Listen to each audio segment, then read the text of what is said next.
everybody, it's Kira and welcome back to my channel. So today I have my February wrap up for you guys. So normally I tend to do these in chronological order of the order that I read things, but we're not doing that today because I want to save time to talk about my new favorite series that, and TV show that I'm super excited about. So we're just gonna do the random ones first and then we'll talk about that series at the end. So without further ado, here are all of the books that I read in the month of February. So first up, I finished off my reread of the Raven Cycle series with The Raven King. Now, I had remembered that like, two things from this book. I couldn't even remember what happens when they eventually find Glendower. I was like, I know they find him, but what happens then? I don't know. So it was so much fun rereading this series. I definitely want to reread it again and annotate it because there's a lot of really good lines in here. I love the Blue and Gansey stuff in here. The Make Way for the Raven King. Oh my gosh, that scene, so crazy. Yeah, I love this series so much. I feel like there's not anything else to say about it other than I loved it. And then I did also read a book that was a little bit disappointing. It was my first 3-star read of the year, and that is Once Upon a Wardrobe by Patty Callahan.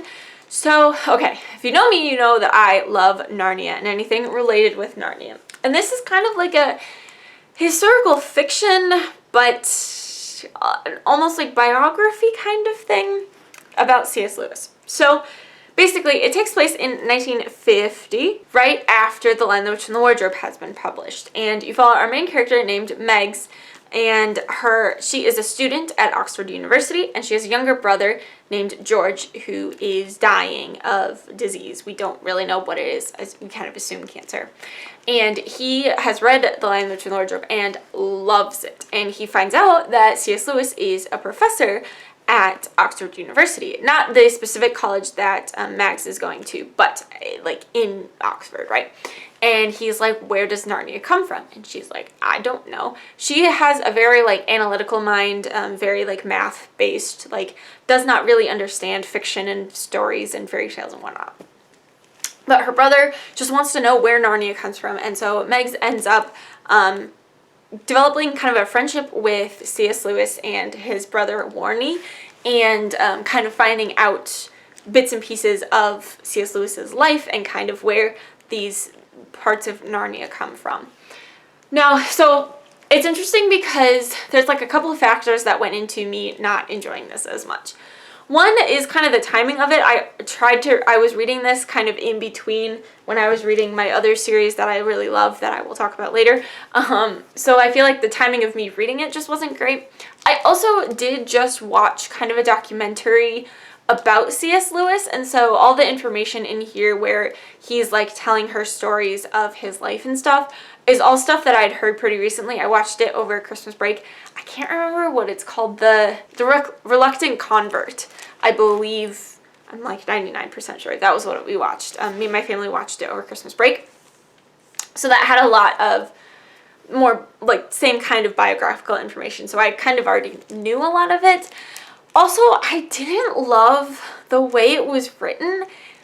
It switches back and forth between first person and third person, which was interesting, but I feel like it didn't do it always very smoothly. I don't know, it was just like meh, and I didn't fall in love with any of these characters. I found Megs kind of annoying, honestly, because she's like just doesn't understand stories. I did appreciate her development as the story went on and her like kind of learning about like the importance of fiction. And I have a lot of friends who are not readers and aren't big into, I don't know, stories, but I feel like that's such a human thing to enjoy a story of some kind, even if you don't love reading specifically. So I don't know, it was okay, and I think if you don't know very much about C.S. Lewis or about Narnia, this would be really interesting and like a good way to ingest that information without having to sit and read like a biography of C.S. Lewis, but it just wasn't for me. My only audiobook of the month was The Hunger Games by Suzanne Collins. This is classic. I haven't read it in a couple of years. I think it's only been like a few. But remains one of the best YA dystopian books of all time. Very like the writing is very crisp and direct, but also not so like matter of fact that you lose the story. Katniss is such I don't want to say endearing, that's not the right word for Katniss, but she's such a, and I don't know about relatable either, but she's a very easy to connect to main character. She cares so much about her sister and surviving, and she just gets swept up in the awfulness that is the Hunger Games, and it's just so good, and I'm very excited to continue rereading this series. Again, remains my favorite. And then I also reread Daisy Jones and the Six by Taylor Jenkins Reid. You can see I annotated it this time through in preparation for the TV show, which, as I'm filming this, comes out in 2 days, which I'm so excited about. I'm very curious because I've heard kind of mixed things about the show based on like previews and things, so I don't know how that's going to go, but I was like, I really wanted to reread it before the show came out, and man alive, it's just so good. I love the format of this book too. It's told entirely through interviews, and I love too that there's an author's note at the beginning where it's like, you know, some of these, like I've tried to retell things to the best of my ability, but because it's told through interviews, like some of them may contradict each other, and that happens quite a few times where one character will say something and then another character will immediately be like, I wasn't quite like that. And I love talking about art and music and love and how much of yourself you put into your art and what it means to be human and the mistakes that we make. And I don't know, it's just so well written and such a cool story, and I really enjoyed it. And like I said, I'm very excited for the TV show to come out. And then we get to my new favorite thing. So we have this book series that I'd never heard of before until this TV show came out, and it is called Lockwood and Co. So this first book is called The Screaming Staircase. Book 2 is The Whispering Skull. I read book 3, The Hollow Boy, and book 4, The Creeping Shadow. Like I said, I had never heard of this until I saw the TV show a few weeks ago. So basically my friend had seen the show and really enjoyed it. She was like, Kira, this might be something that you really like. And then I'd seen it around Tumblr, and I was like, oh, this looks interesting. So I watched the show. So the show is actually an adaptation of books 1 and 2. So The Screaming Staircase and The Whispering Skull. It is so good, y'all. It is fan-freaking-tastic. It's a Netflix adaptation, and it seriously is one of the best adaptations I think I've ever seen. It is so well done. So I'll try and give a little synopsis here. So we are in, and I don't want to say it's a dystopian world, but we're in this world in which 50 years ago, their ghosts started appearing and killing people. So it's called The Problem. So we are in England, where the problem has like continued to grow. And we find out that children are the only ones who can like sense ghosts. Adults are kind of useless when it comes to it. So we have now grown this generation of children who are fighting these ghosts. Hi, Editing Kira here. I also just realized that I forgot to mention the fact that with the children being able to sense ghosts, there are 3 major talents that you can have: sight, touch, and listening. So depending on what your skill level is in each, you might be used for different things. Lucy is a listener, so she can hear the ghost's final moments in death, and then also just helps to sense the ghost. She is an extraordinary listener, and that comes into play as both the show and the books go on. And so our main character's name is Lucy Carlyle, and she ends up running away from her home and goes into London to join this agency called Lockwood and Co. It's a ghost fighting agency called Lockwood and Co. We find out that Lockwood and Co. is actually just these 2 boys. It's Anthony Lockwood and George Cubbins in the book, George Kareem in the show. And so it's just these 2 boys who are about her age, and they have their own independent company. There's no adults involved with it, and they are off fighting ghosts and saving the world. And you kind of find out as the books go on that there's maybe some bigger things going on, of course. So, The Screaming Staircase and The Whispering Skull. So, Screaming Staircase is Coombe Carey Hall, I believe. They are given the chance to clear out this ancient mansion thingy called Coombe Carey Hall, which is the site of a crap ton of ghosts. The Whispering Skull, we find out more about the skull, which is kind of at the end of book 1. and as well as the Edmund Bickerstaff case, which is, and the bone glass. I'm like trying to say not spoilers, but also spoilers kind of for the show. Basically, there's like this one coffin of this guy, Edmund Bickerstaff, that ends up getting unleashed. His ghost gets unleashed, but then it's connected to this other thing called the bone glass. The show kind of puts the two of these together. So the first half of the season is Screaming Staircase. The second half is Whispering Skull. It's seriously so good. Some of the scenes are almost word for word exactly like they are in the books. Like the Lucy's first interview with the two boys. So fantastic. It's seriously almost straight from the books. It's really funny. It's a good found family. I love them. There's some romance in there, which is fantastic. The three of them, like Lucy, George, and Lockwood, are so freaking funny together. They bounce off of each other so well. The actors are phenomenal. The CGI is pretty good. Like the ghosts are pretty creepy in a few places. For the most part, I didn't think they were too scary, honestly, which is good because I get scared very easily. So I feel like actually the ghosts in here were less scary than the CW Nancy Drew show, because season 1 for the CW Nancy Drew show was so freaking creepy. I not had nightmares, but was freaked out by it. But I feel like these ghosts are not quite that scary. But yeah, we just have such good chemistry between the three of them, and they're all fighting ghosts, and it's just all around so amazing. So yeah, so I had never even heard of these books before, so I watched the show, read, and then got the books immediately. So books 1 and 2, I guess the only like biggest thing that I didn't like about the books is that because we're in Lucy's head, I feel like the show does a really good job of like expanding the world and making it bigger, and making Lucy, like, there's less judgment. Lucy is so mean about the boys, and pretty much everybody's like physical appearance. Lucy is like judgy hardcore. It's kind of annoying, honestly. Did not like that part, but it was really enjoyable to get like more of the world in the show and get a broader overview of it all. But now I want to talk about the Hollow Boy, because oh my gosh, the end of that book. So the one thing about books 3 and 4, honestly, is that like almost nothing happens for a good majority of the book, and then everything happens right at the end. I feel like these two, it wasn't quite as much about that, but book 3 especially, it felt like there wasn't a whole lot going on throughout the book, but the end of the Hollow Boy, holy crap. I was screaming. It was a lot to take in. My heart really hurt. I'm so excited. Like, I'm really hoping that they get a season 2 of the show so we can see some of those things, because I think they'll do them so well, and screaming.